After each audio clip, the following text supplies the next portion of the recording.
Om Shanti.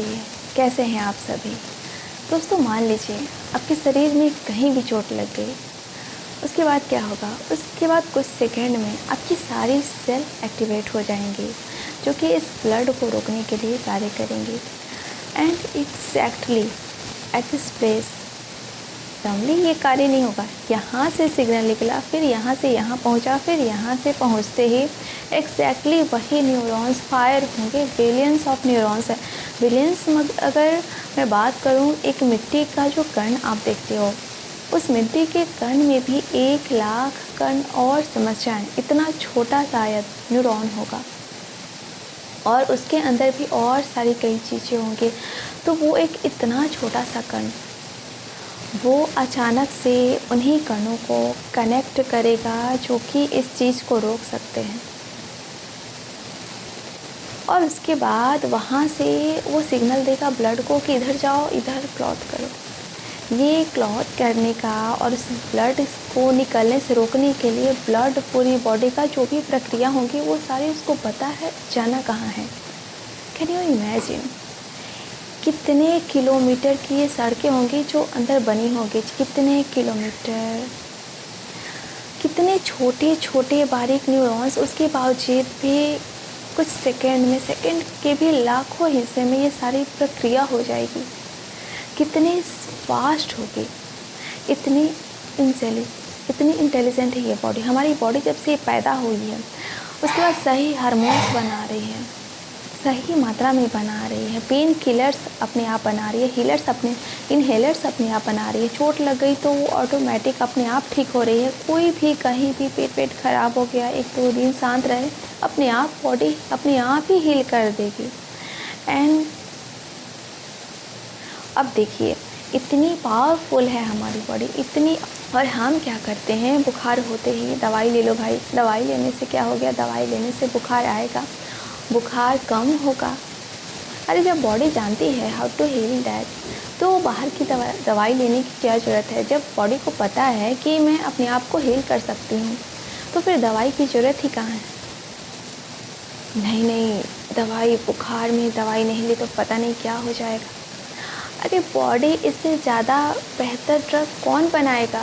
Body को exactly पता है कि यहाँ चोट लगी है, यहाँ कहीं भी चोट लगी, कहीं भी बैक्टीरिया, उसको कैसे किल करना। It's a intelligence machine. अब मुझे बताइए, अंदर बिलियन न्यूरॉन्स हैं। 1 बिलियन यानी 8,000 करोड़ डॉलर्स की बात चलिए छोड़ते हैं। 1 बिलियन यानी 100 करोड़।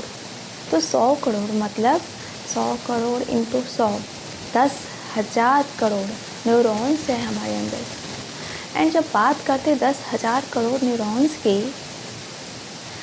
तो कैन यू इमेजिन उन सभी के अंदर क्या हो रहा है? मतलब कौन सा न्यूरॉन्स एक्चुअली फायर करना चाहिए और कौन सा एक्चुअली नॉट फायर करना चाहिए? क्या ये इंटेलिजेंस मेडिकल साइंस में कभी भी पॉसिबल है इस दुनिया में? आप कहेंगे कि ऐसी ड्रग्स है ना भाई, बॉडी को नम कर देती है, तो बॉडी कंपनी को पता है कौन सी ये चीज़ करना है, उनको पता है। लेकिन इतनी परफेक्ट इंटेलिजेंस हो सकती है कभी भी फार्मा कंपनी या किसी भी? क्या कभी भी इतनी इंटेलिजेंस हो सकती है इंडिया या वर्ल्ड के किसी भी साइंटिस्ट में, कितने भी एक्सपेरिमेंट में, कि वो बॉडी को इतनी फाइनेस्ट तरीके से मॉडल कर सके, या फाइनेस्ट तरीके से ये ड्रग भी तो इन्हीं न्यूरॉन्स में फैलेगी और इसका कोई साइड इफ़ेक्ट नहीं होगा। आप देखिए एक कैंसर के पेशेंट मरता क्यों है? क्योंकि कैंसर का ओनली नॉन ट्रीटमेंट कुछ ट्रीटमेंट है कि कीमोथेरेपी, रेडिएशन। करती क्या है कि वो थेरेपी की डायरेक्ट कैंसर के जो सेल्स हैं उनको मारने का कार्य करती है। बट उसके बाद क्या होता है, आदमी गंजा होने लग जाता है, उसकी स्किन फेल हो जाती है, उसकी बॉडी में एक्चुअली वो कैलकुलेट रिस्क है। आदमी कहता है मैं कैंसर से मरने वाला हूँ, कुछ थेरेपी ले लेता हूँ, शायद बच जाऊँ। उसके बावजूद भी कई लोग उससे ग्रस्त, कई सारे लोग नहीं बचते हैं। कितने सालों से बॉडी कैंसर सेल को मार रही है, अभी अचानक से क्या हुआ? इतने सालों से बॉडी परफेक्ट थी, अचानक से क्या हुआ? 90% people know energy, they have negativity, उनके पास एंगर, उनके पास समझ नहीं है कैसे अपने बिहेवियर को बदले, कैसे अपनी ज़िंदगी को नेक्स्ट लेवल पे ले जाएं। थकावट जल्दी आ जाना, गुस्सा जल्दी आना, अपनी आदतों पे कंट्रोल नहीं होना, और बीमारियां भी ऑलमोस्ट हर आदमी को हो रही है। इतने सारे चैलेंज, जबकि इनमें से एक भी चीज़ हेल्दी नहीं, क्योंकि नेचर में इतने सारे एनिमल्स हैं और उनमें से कोई किसी को भी ये चैलेंज नहीं, क्योंकि उनमें से कोई भी ड्रग्स नहीं ले रहा है, दवाई नहीं ले रहा, कोई शराब नहीं पी रहा, उनमें से कोई लेट तक नहीं जाग रहा है, टीवी नहीं देख रहा है, लेट नहीं उठ रहा।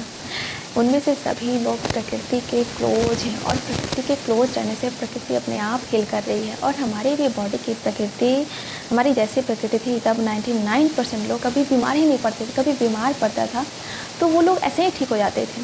किसी को टीबी या इस तरह के लोग, या उस समय डॉक्टर इलाज नहीं था, वो थोड़े से बिगड़ जाते थे। वो भी तभी बिगड़ते थे जब इंसान उसके प्रति सजग नहीं हो पाता था। वो भी तभी बिगड़ते हैं जब इंसान को पता नहीं है कि अपने ब्रेन और साइकोलॉजी को कैसे इस्तेमाल करें।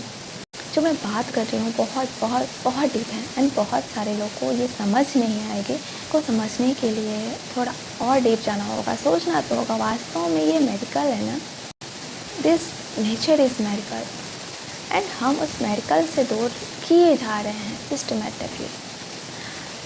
और पता है क्यों किए जा रहे हैं? क्योंकि कोई ना कोई आदमी मुनाफा कमाना चाहता है। कोई ना कोई आदमी है जो उसको और ऐसो आराम चाहिए। कोई ना कोई आदमी है जो कहता है कि भाड़ में चाहे जनता, भाड़ में चाहे जनता, अपना काम बनता। एंड आज 18 साल 20 साल के बच्चों को डायबिटीज़ हो रहा है। क्यों?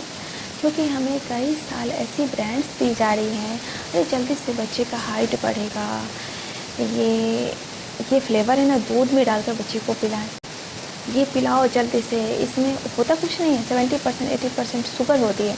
आप जस्ट इमेजिन कीजिए 2 साल के बच्चे को आपने वो सब देना शुरू कर दी, जो मिल्क में मिलाकर देना शुरू। जब तक वो बच्चा 5 साल का होता है उसको आपने हर रोज़ इतनी शुगर दे दी।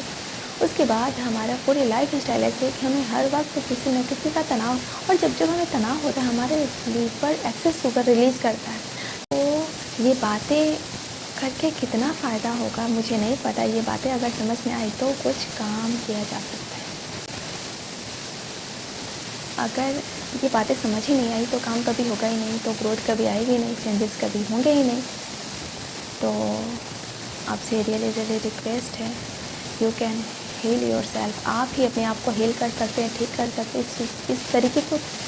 इस तरह की चीज़ें को समझ सकते हैं। हर चीज़ का क्योर यहाँ है, हर चीज़ का। उससे पहले मैं लॉ ऑफ अट्रैक्शन का बात करती थी। ये लॉ ऑफ अट्रैक्शन ही नहीं, ये खजाना है हमारा ब्रेन, ये तो सब कुछ चेंज कर सकता है। तो दोस्तों, जो आपको बता रही हूँ ना, पर्सनल एक्सपीरियंस से बता रही हूँ, ये हमारी ज़िंदगी की प्रोडक्टिविटी हमारे हाथ में, हमारी ज़िंदगी में पैसा कमाना हमारे हाथ में है, हमें हील करना हमारे हाथ में है। And wish you